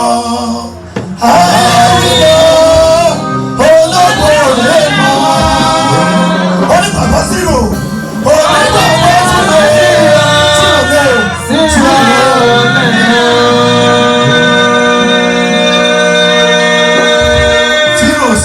zero lé o, onígbàgbọ́ zero bàbá zero.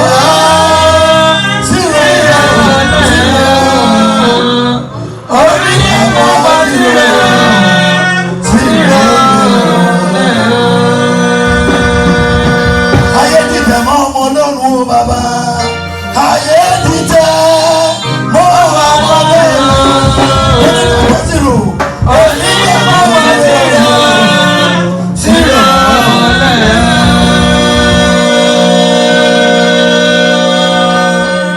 Bàbá jẹ́ ẹnìkan nínú ẹ̀mí ìkọ́sẹ̀lẹ̀ lọ́jọ́ kan alàgbà sínú ilé. Nígbà tí alàgbà sínú ilé, wá wò ẹnìkan tẹ fóònù ó ní àwọn ilé tán ó jẹ́ ọ̀gá fún wa bó ṣe tẹ fóònù yẹn lọ bàbá wa sọ pé kí ló ń ṣe yìí mo ní bàbá mo ló kàbáàbù ní ó kàbáàbù lórí fóònù yẹn ni ó ní àgàgù ó ní dọ̀bálẹ̀ ó tọrọ dárí Jésù ó gẹ̀ẹ́tì ẹ̀ bí àwọn wòlíì tó bá ní àwọn wòlíì òwúrò bó ti wà ẹ́ kò kí ń pè mí lórúkọ chief ló máa ń pè mí ó mọ bàbá tó bí ṣé mo mọ bàbá ẹ bàbá máa ń pè mí ní chief ó ní mo mọ bàbá ẹ mo dẹ̀ mọ ìlú bí tó ti jáde lóòótọ́ rẹ̀ ni ó mọ̀ ọjọ́ tí bàbá wa lọ ó ti dé àpọ̀tù wọn á pè mo ní bàbá mo ní kí lè fẹ́ lọ ṣe Ọlájàgú ó ní kí sọ fún ẹ chief wọ́n ní ẹ̀mẹ́ ló mọ̀ pé ó ní ẹ̀mẹ́ta ó ó ní máa fi nífẹ̀ẹ́ mi lẹ̀ o, ó ní dúró ti nífẹ̀ẹ́ mi, ó láàbúrò ẹni o, ó ní ó ti kọjá, ó lòun lọ, òun fẹ́ lọ sókú màmá o, dásí. Àdà bàbá mi sọ ìyá rẹ gbé, ẹ máa ń wíyà náírà mi o, ìyá rẹ gbé. Àdà bàbá mi sọ ìyá rẹ gbé, ẹ máa ń wíyà náírà mi o, ìyá rẹ gbé. Mo dúpẹ́ lọ́wọ́ àgbàgbà wa pé bàbá ẹ mú nǹkan tó dá lé ẹ lọ́wọ́. Èmi tí mo sọ̀rọ̀ lé ní. Bàbá mi mú nǹkan lé mi lọ́wọ́, iṣẹ́ ìlú ni bàbá mi ṣe, orí ni bàbá mi kọ, lájò tàná máa ń pè mí, mo lè bá anybody lọ, ìrìn àjò mo rìn wá wọ Amẹ́ríkà, ìjọ yìí ní agbára Jésù, tẹ bá wo omi Detroit and America, omi tí mo pẹ̀dá sí nìyẹn, ọmọ ìjọ méjì àti èmi bàtà àwọn pẹ̀dá sí, iṣẹ́ tí bàbá bá mú lé yẹn lọ́wọ́ tó bá ti ṣe oríire. Thank you. Put your hands together. Can we have the right up? Want it to be read out. Prepare your chairs and get ready. We are going to the next stage.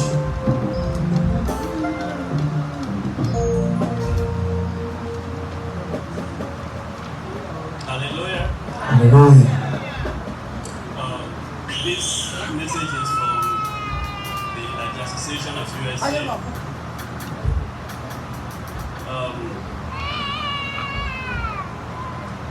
On behalf of the Association of USA, this is to the family of Honorable Akintimehin, our beloved elder, Honorable National Secretary. Is certainly sorely missed by all of us. He will forever be missed. His legacy at the vanguard of the enrichment and enhancement of the objectives of the Association of USA is one which will be forever cherished, one by which we will strive to keep, and we will immortalize him in our memory forever. He has been a pillar of the association and to the government of Ondo State. May his soul rest in perfect peace. Amen. Put your hands together for me. Amen. Amen. Sherry, tí mo bá ṣe báyìí. Ẹ jẹ́ àti ẹ̀wọ̀n pé àárọ̀ yìí. Ká ní pé bàbá yẹn ò tí kú. Tó kanlẹ̀kùn lé ẹkún wa kí ẹ pé kò sí wọn lálejò. Pé tó bá ní entertain òun kó wọ́n dẹ̀ ní kú o, ẹ̀sà ṣé wàá ṣe? Àbí ká sọ pé bàbá yẹn ó sọ pé òkè put $100 kó tiẹ̀ fóun òun fẹ́ fi jẹun pé torí ti pé wọ́n sì máa tún lọ́dún mẹ́ta sí ó ṣeéṣe kó lè ṣe. We want to have a minute donation. Can I have the truth?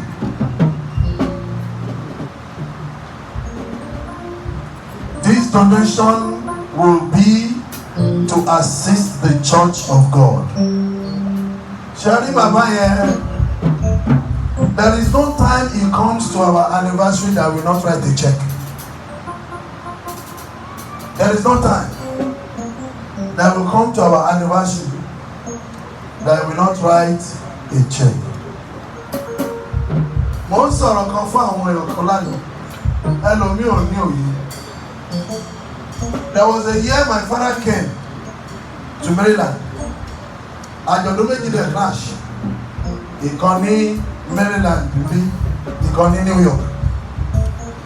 So ti Maryland ni mo lọ bẹ̀ ní Friday pẹ̀lú ọmọ ọjọ́ mẹ́wàá. Ẹ gbọ́ ọ̀rọ̀ yìí dáadáa. Mo lọ pẹ̀lú ọmọ ọjọ́ mẹ́wàá. Ṣé à try? Pàtó di Sunday, èmi lọ New York. Dáàdi parí ìsinmi. Dáàdi lọ sí àjọ̀dún yẹn pẹ̀lú ọmọ ọjọ́ mẹ́wàá. Church kan check $100. Dáàdi náà kan check $50 on his own. Ẹni ẹ̀rẹ̀ bínú pé mi wá àjọ̀dún. Yóò gbọ́ Yorùbá ẹni yẹn tún bínú pé mi ò wá sí tí bàbá mi wá pẹ̀lú ọmọ ọjọ́ mẹ́wàá. Bí a ò bá ronú pẹ̀lú iṣẹ́ ìránṣẹ́ tá à ń ṣe yìí, àtayé lẹ́lòmí àti gbẹ́nà lọ sọ́run. Mo sọ yìí kí ẹlòmíì kó tẹ̀ kọ́ gbọ́. Ìsìn tá à ń ṣe yìí ronú ara ẹ̀ dáadáa. Ìwọ tó bá mo bọ́ ṣe yí òdì. Kò wá sájọ̀dún mi ò ní lọ sí tiẹ̀. Ṣé ìyẹn la fi ń ṣe ìgbàgbọ́, ìyẹn la fi ń ṣe Ọlọ́run? Ẹ jẹ́ ká ronú, Olúwa kó ràn wá lọ́wọ́. Ní báyìí, mo fẹ́ kí gbogbo akẹ́ àdìdé dúró. Before we finalize everything, I want you to write a check, a token, donation to the church on behalf of that father. If he was here today, I know tó bá dé báyìí lálejò wá fẹ́ fún ní nǹkan. Gbogbo ayẹyẹ táwa náà ń ṣe yìí, nǹkan kan ló bá dé. Mo fẹ́ kó ṣe ìrànwọ́ níbi tó wà. Dip your hand into your pocket and write a check. Just put something together. And as you are writing it, just pray. Pray. Ìyàwó wọn wà bí, she came all the way from Nigeria, and that is my mother. Wọ́n máa padà. So a ò ní ní pé ká máa ta wọ́n lọ́rẹ, but just give it to the church. Ìjọ máa ṣe kò fún wọn. Amen. So while the choir they are singing this song from our local choir master from Okebala. Yes, you now call this people so yes, I will you know. Bring your church forward. If I have 10,000 tongues, If you don't have time, bring cash. Oh yeah.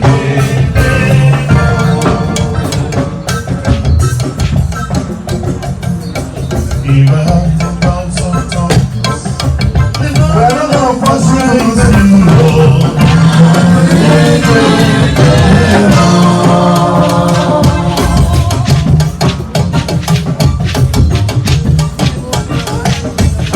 orin ayọ̀ tí bàbá ṣe, ẹnu wa ò lè kà wọ́n tán, adúpẹ́.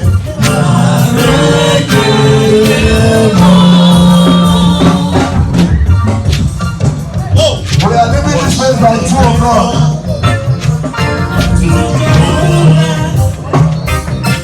He has done so very much for me. What shall I render to the Lord? He has done so very much for me.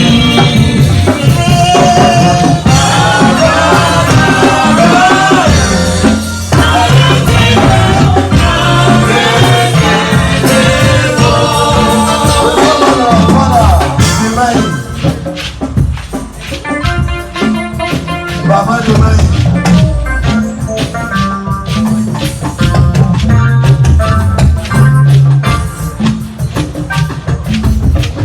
Orin tí bàbá ṣe ojú mi lójú. Orin tí bàbá ṣe yà mí lẹ́nu. Bàbá olóore ṣe orin tí bàbá ṣe ọ̀pọ̀ mi lójú. Orin tí bàbá ṣe ọ̀pọ̀ mi lójú.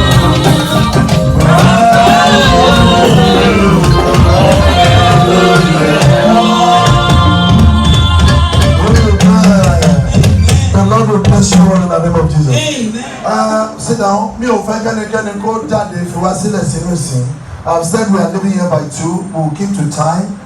Mo fẹ́ gbé fún àwọn bàbá mi, but olùṣọ́lé òní àwọn oníṣàláìsọ ọ̀rọ̀ 1 minute. Wípé he has come for this purpose and he cannot but say 1 or 2 things. So I cannot shepherd you. For 1 minute or 2, you should say 1 or 2 things. Praise the Lord. Praise the living Jesus. May the Lord be with you all. It shall be well with you. All we are doing at this moment, we're doing it for your future. I told them yesterday at Metro Parish whatever any man plants, anything you spend is going to oblivion. Whatever you put in savings is meant for others to spend and expend.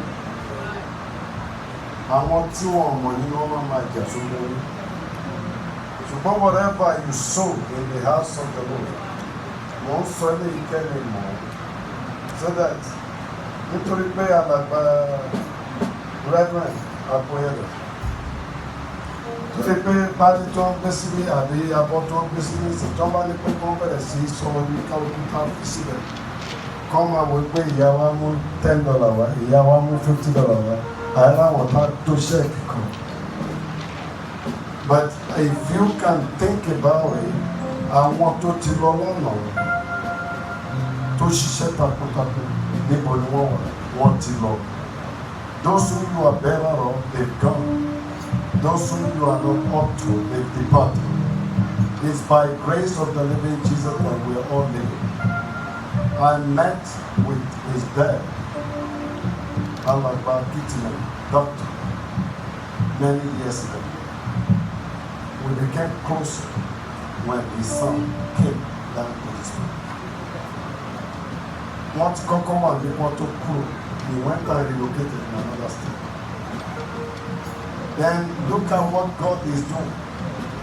His son now came, established himself here, and as God will one day, he is trading. May the Lord continue to be with you. Heaven will never forsake you. He humbled himself to the core. Gbogbo àwa wòlíì la ní wàhálà, Ọlọ́run yá ní wàhálà. Gbogbo àwa wòlíì la rò pé a ní agbára fún ìdàgbé. Wòlíì tí ó bá lẹ̀ jẹ́ alágídí kì í ṣe wòlíì. Wòlíì tí ó bá jẹ́ alágídí ẹ lọ wádìí ẹ̀dá rẹ̀.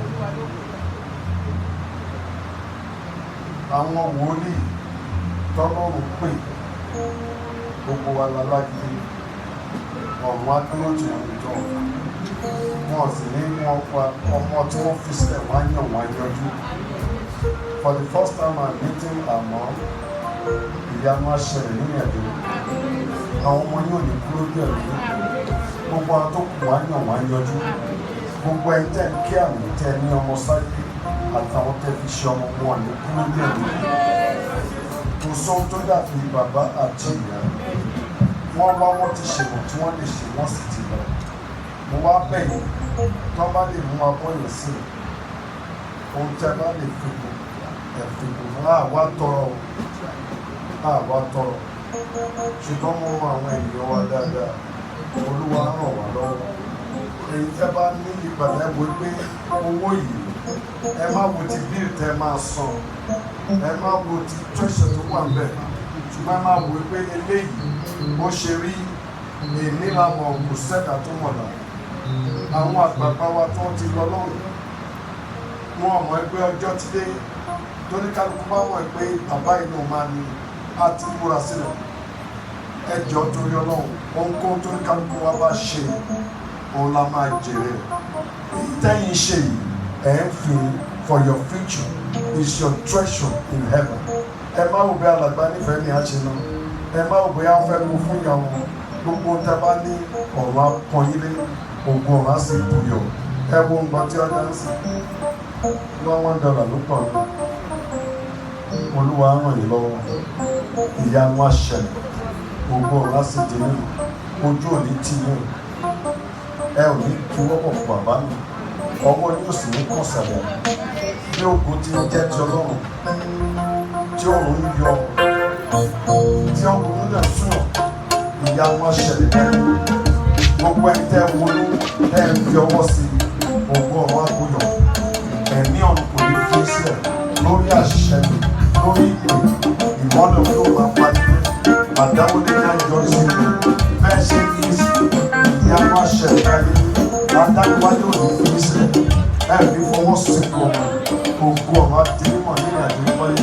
If you don't want to do it right now, you want to pledge, you can make your pledge, write the check, but don't give anything that you know you cannot afford. It doesn't visit your heart. It doesn't matter. Owó tẹ́ fi ń jẹ McDonald's àti gbogbo ẹ̀ ìyẹn ti tó tó olúwa ràn yín lọ́wọ́. May the peace of the Lord be upon you. May his soul rest in perfect. Put your hands together for him. Please, at this time, if you are in these premises, come inside. We have 25 more minutes. We call on our Father Akintimehin, the shepherd in charge of CCC Rehoboth Parish. He's the brother of our father. Put your hands together for him as he comes out. After him, we call on Baba Gaza to finalize it.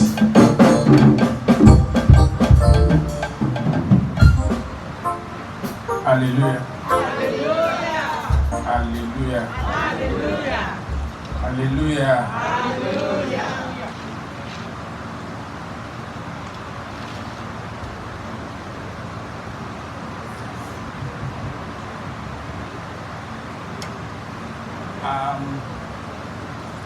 Pastor Akintimehin,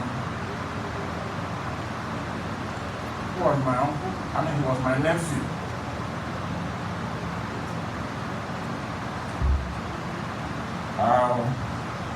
The uncle to him, and he normally would, as he was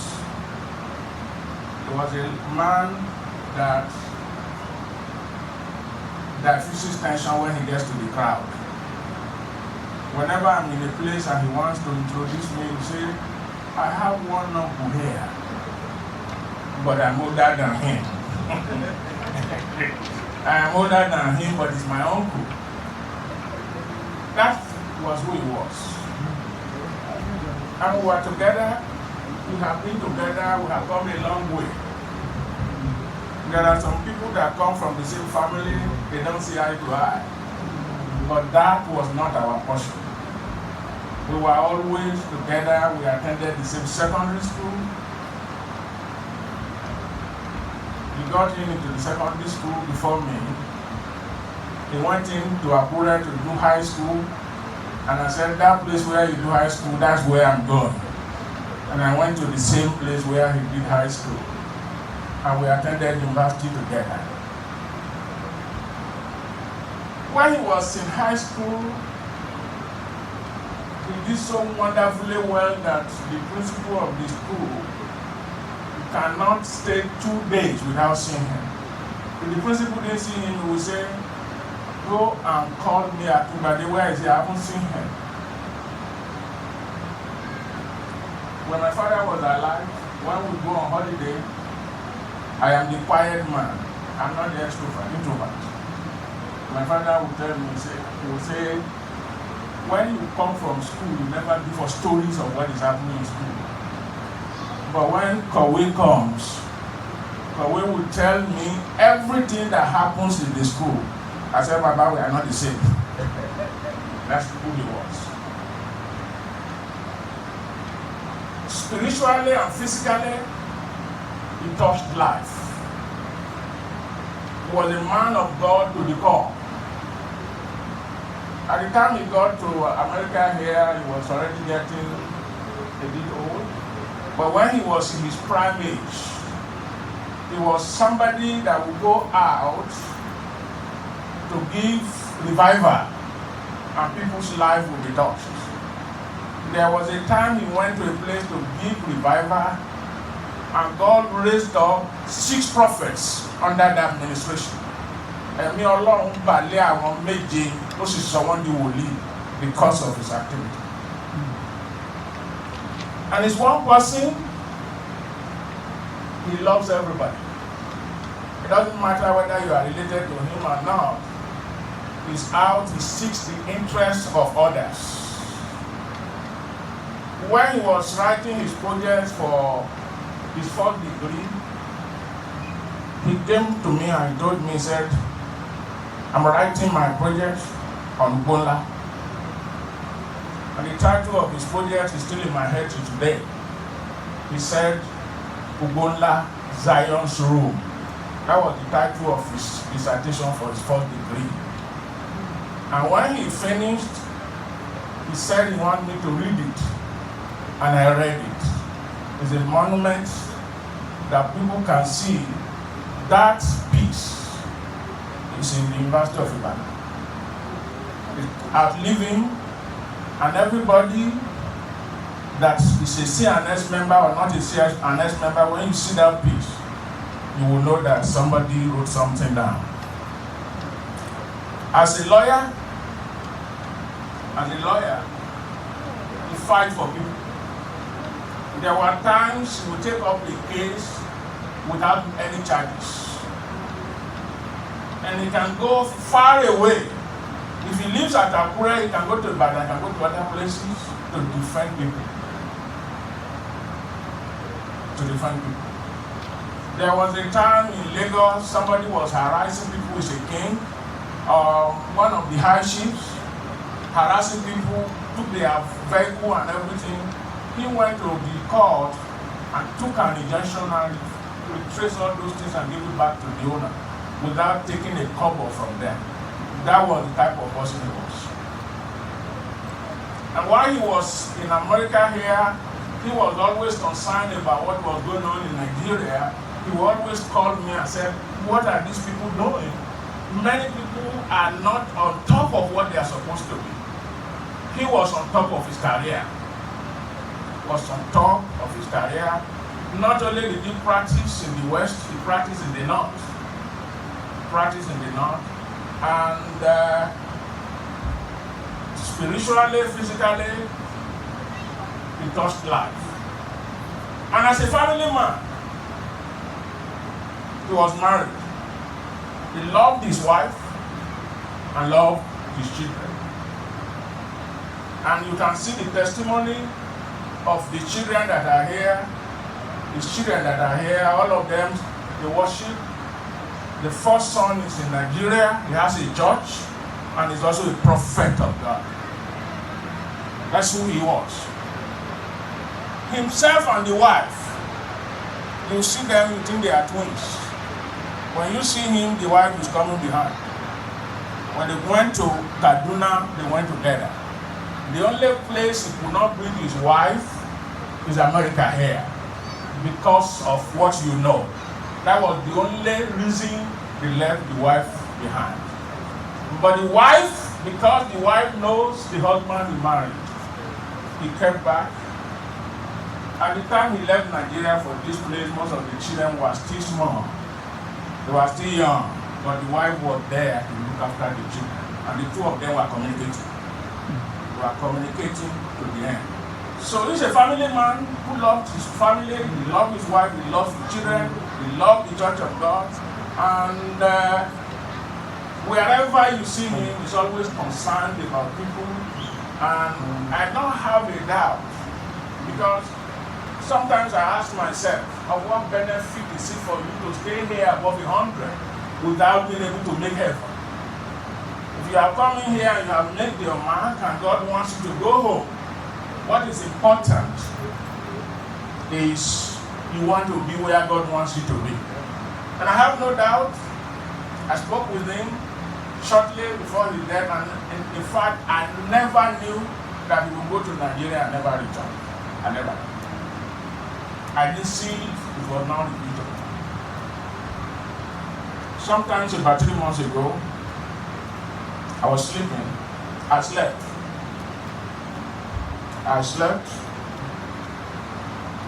And in the revelation, somebody opened my room and he came in. And in the spirit, I took up my eyes to see who came into my room. It was him. He came into the room, he got near my bed, but he never spoke a word. He never spoke a word to me, but I knew he was the one that came just about 3 months ago. And when I was going to talk, he just said, bye-bye. He turned and went away. So from all indications, he has left behind a very good legacy. He has touched life, CNS, non-CNS, families, no families, he has always been there. If you are with him for not 1 hour, you will never be bored. And when we were in secondary school, my father would tell him, Shekawe, was a lawyer. He had never thought of reading law. My father said, because if he stayed with you for 3 hours, you will never be bored and he will be talking. He will be talking and he will never call one thing twice. He read his first degree, he read his master's, and one day he called me, he said I wanted to go to the law school. I said, now you are fulfilling the aspiration of my dad. Go and heaven will go with you. And he went, he read the law, he finished, and he used it to touch people's lives. I pray that the family he has left behind, God will give them the fortitude to bear the loss. Amen. And the church, God will be with them. Amen. And those of us that have had one way or the other to have had one thing to do with them, the Lord will console us. In Jesus' name. Amen. This will finalize everything. The choir, please rise on your feet. I want to ìdágbére la fẹ́ kọ. Then I will call on our father, Reverend Charles Abdaza. He will come and talk to us. And after that, we'll call it a day. Sometimes you plan things and God plans it the other way. Orúmọ́jú yìí, àlá tí mo lá yẹn, it keeps coming fresh. Gbogbo tí mo jókòó yẹn, I keep hearing his voice. Nífẹ̀ẹ́ sí pé òun rí wàhálà ẹ̀ o, pé má worry, everything will be okay. Told me this night. And he said we should not cry. I've been holding myself because of that word, that we should not cry. So tell the church that I am in a better place. That's what he told me. Lord want you in me. Okay. Mo ní ọ̀gá akọrin máa kọrin, èmi náà kọrin, àwọn tí Síónì náà kọrin, bàbá wa ràndé up. Torí bàbá tó lọ ó fẹ́ràn orin. Ó yẹ kí n ṣe tẹ̀sán gbogbo àwọn olórin sáńdì. Àwọn orin tí bàbá yẹn ti kọ́ ń bì bẹ́ẹ̀ kí ní ká máa kọ́ ní ìkọ̀ọ̀kan. Lára ẹ̀ ní òjò ń rọ̀, ara ń sán, ẹ̀mí mímọ́ dúró lórí òkè. Wọ́n kọrin ẹ̀ ní 2015 nígbà tí wọ́n wá sí Good Morning Jesus. Mo rántí ìgbà tí ẹ̀mí balẹ̀ wọn ní Kaduna. A lọ ṣe ìsìn kan ní Rafikusa. Ẹ̀yà kẹ́mọ̀ Rafikusa ní Kawo New Extension ní òkè náà. Wọ́n dé church ẹ̀ báyìí. Ẹ̀mí ló wọ́n lọ wọ́n ní yes. Gbogbo ẹ̀yin àjẹ́ tó wà ní church yẹn dìde dúró. Àwọn obìnrin mẹ́rin kan lè dìde. Ó ní 1, 2, 3, 4 mo ti gẹ́ẹ̀tì yín. Ó yá ìjókòó ẹ hallelujah. Wọ́n ti dìde kí wọ́n tó discover pé inú church àṣẹ múnimúyè òun ló lù.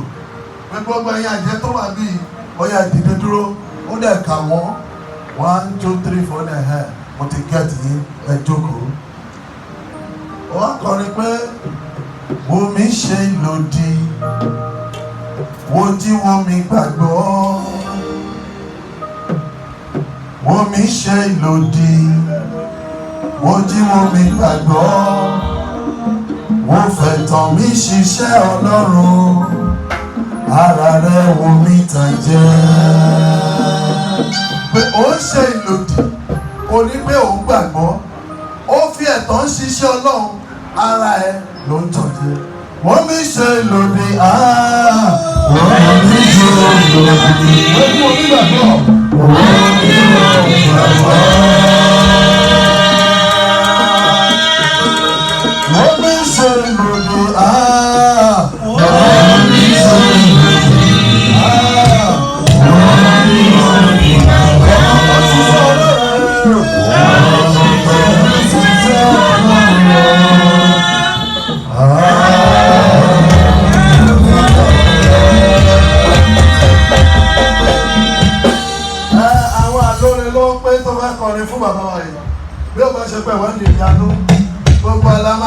mẹ́ta wọ́n mi ṣe lòdì wọ́n jí wọ́n mi gbàgbọ́ wọ́n fẹ́ tán ṣiṣẹ́ ọlọ́run ara rẹ̀ wọ́n mi tán gbẹ́gbẹ́ wọ́n mi ṣe lòdì ó wọ́n mi ṣe lòdì wọ́n jí wọ́n mi gbàgbọ́. Wọ́n mi ṣe lòdì wọ́n jí wọ́n mi gbàgbọ́. Wọ́n mi ṣe lòdì wọ́n jí wọ́n mi gbàgbọ́. Wọ́n mi ṣiṣẹ́ ọ̀rọ̀.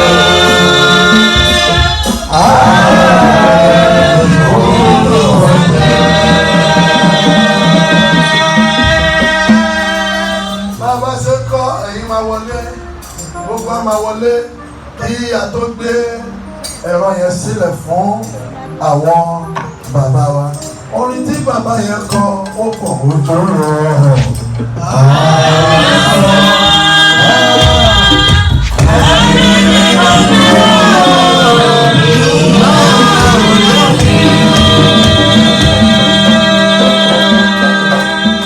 Ní ìgbà tí ogun lé ní ìgbà kan wọ́n kọ orin kan. Kọ́ńgò abẹ ẹ má má fọwọ́ kàbẹ́ o. Kọ́ńgò abẹ. Orin yẹn ló máa bí wọ́ọ̀dù oṣù àti àjẹ́. Pé ẹni bá fọwọ́ kàbẹ́ abẹ́ àjẹ́. Kọ́ńgò abẹ. Kọ́ńgò abẹ ẹ má má fọwọ́ kàbẹ́ o.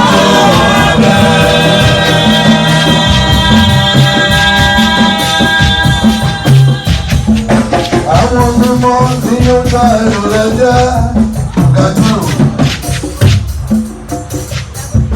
Àwọn mímọ́ ni yóò gba ẹ̀rí rẹ̀ jẹ́. Bí wọ́n bá jẹ ẹ̀rí mímọ́, àwọn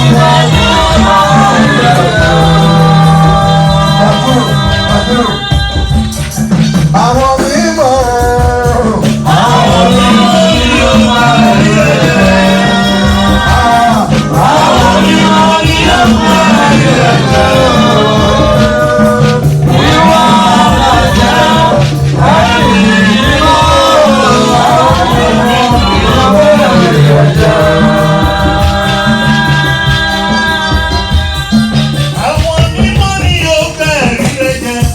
Lẹ́yìn orí yìí bàbá wa sọ̀rọ̀ à ń parí gbogbo ẹ̀yin náà máa wọlé sí.